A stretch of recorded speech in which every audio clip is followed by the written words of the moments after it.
অসমীয়াত এষাৰ কথা আছে যে নিজৰ দৃষ্টিভংগী সলালে পৃথিৱীৰ দৃষ্টিভংগী নিজে নিজে চেঞ্জ হৈ যাব। যদি নিজৰ সমস্যাটো যদি নিজে সমাধান কৰিব পাৰোঁ তেতিয়াহ'লে আমাৰ চাৰিওফালে যিটো পৰিৱেশ সেইটো পৰিৱৰ্তন হ'ব। কিন্তু আগতে নিজৰ সমস্যাটো সমাধান কৰিব লাগিব। চ' আমি সেইবোৰ নকৰোঁ কি কৰোঁ, আমাৰ চাৰিওফালৰ যিটো আছে সেইটো আগতে চেঞ্জ কৰিবলৈ চেষ্টা কৰোঁ। নিজৰ সমস্যা যদি সমাধান কৰিব পাৰোঁ আৰু কি লাগে। যদি সকলোৱে যদি নিজৰ সমস্যা সমাধান কৰিব পাৰে, নিজৰ দুখটো যদি বিচাৰি উলিয়াই সেই সমাধান কৰিব পাৰে, দুখটো যদি সত্য কৰিব পাৰে, তেতিয়াহ'লে সকলোৱেই চেঞ্জ হৈ যাব এণ্ড আমাৰ সমাজখন চেঞ্জ হৈ যাব, আমাৰ অসমখন চেঞ্জ হৈ যাব। তো আমি নকৰোঁ। আমি আগতে কি কৰোঁ, মানুহৰ দুখ এতিয়া আমি মানুহৰ আগত গাই থাকোঁ বা নিজৰ সমস্যাটো সমাধান নকৰি নিজৰ সমস্যা নিজৰ মাজতে আছে সেইটো আমি নাচাওঁ। নিজৰ সমাধান নিজৰ মাজতে আছে, কিন্তু সেইটো নাচাই আমি চাৰিওফালৰ এইটো চেঞ্জ কৰি দিওঁ। লাভ হ'ব জানো? একো লাভ নহ'ব। তো এটা গল্প আছে, গল্পটো আপুনি ভিডিঅ'টো স্কিপ নকৰাকৈ শেষলৈকে চাব আৰু গল্পটো শুনিব। তো গল্পটো আছিল এজন ৰজাৰ। তো ৰজাজন চকুৰ অসুবিধা। চ' ৰজাজন এই চকুত চিকিৎসা কৰিবৰ বাবে বহু ঠাই গৈছে, কোনো একো লাভ নহ'ল। শেষত তেওঁ গম পালে তেওঁৰ ৰাজ্যতে বনত এজন সন্যাসী থাকে। তো সন্যাসী নাকি ফু দি কিনে সকলো ঠিক কৰি দিব পাৰে। আৰে ৰজাটো শুনি আচৰিত, ফু দি কিনে সকলো ঠিক কৰি দিব পাৰে। তো তাৰ ওচৰতো যাবই লাগিব, নিশ্চয় এদিন যাম। তো ৰজা এদিন গ'ল। তো যেতিয়া নেকি সন্যাসীৰ ওচৰত গৈছে, সন্যাসীটো মানে গম পালেই যে ৰজা আহিছে। তো ৰজাজনে ক'লে যে সন্যাসী, মোৰ চকুৰ অসুবিধা, চকুৰ প্ৰব্লেম, তুমি মোৰ চকুটো ঠিক কৰি দিয়া। সন্যাসীজনে ক'লে আজিৰ পৰা আপুনি অকল ৰঙা বস্তু চাব, ৰঙা দেখিব, আপোনাৰ চকু ঠিক হৈ যাব। তো ৰজা সেইমতে কাম কৰিলে।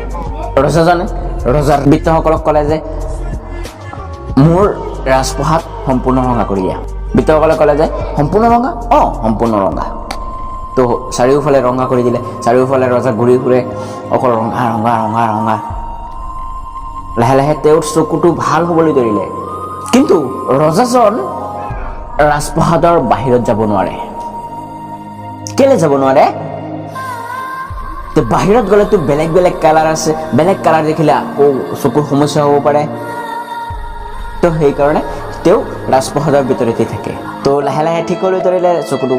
তো তেতিয়া ৰজা ক'লে যে সেই সন্যাসীজনক মাতা, মই তাক পুৰস্কৃত কৰিম।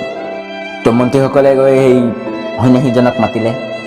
তো যেতিয়া নেকি সন্যাসী এই ৰাজপ্ৰসাদৰ ভিতৰত আহিছে, তেতিয়া ৰজাৰ বৃত্তসকলে ৰঙা ৰঙৰ বাল্টি সেই সন্যাসীজনৰ গাত ঢালি দিলে।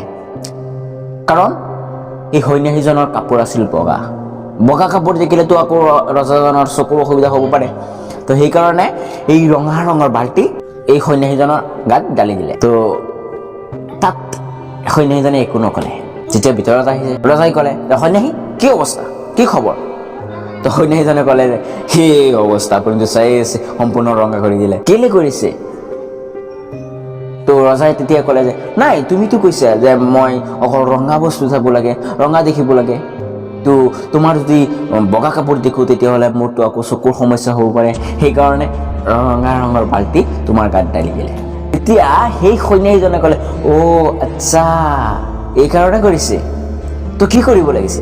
তো তেতিয়া সন্যাসীজনে ক'লে ৰজাক যে ৰজা, অলপ চিন্তা কৰকচোন, আপুনিতো এটা ৰঙা ৰঙৰ চশমা এখন লগাব পাৰিলেহেঁতেন। এই গোটেইখন ৰঙা কৰাৰ পৰিৱৰ্তে আপুনি সাধাৰণ এখন ৰঙা ৰঙৰ চশমা এখন লগাব পাৰিলেহেঁতেন। তো ৰজাজন শুনি তেতিয়া আচৰিত, আৰে এইটো ঠিকেই কৈছে। লাজত ৰজাৰ মুখটো সিফাল কৰি দিলে। দেন আমাৰ যেতিয়া সমস্যা হয় কি কৰোঁ, আমি চাৰিওফালৰ সমস্যা সমাধান কৰিবলৈ চেষ্টা কৰোঁ, কিন্তু মেক্সিমাম টাইম যে নিজৰ মাজতে থাকে সেইটো আমি বিচাৰি নোলিয়াওঁ। কথাষাৰ মানে কাহিনীৰ লগত আমাৰ বাস্তৱতা একেই হৈ আছে। সেইকাৰণে আজি এই ভিডিঅ'টো বনাইছোঁ। যদি ভাল লাগি থাকে তেতিয়াহ'লে আপোনালোকে লাইক কৰি দিব এণ্ড বেছি শ্বেয়াৰ কৰিব।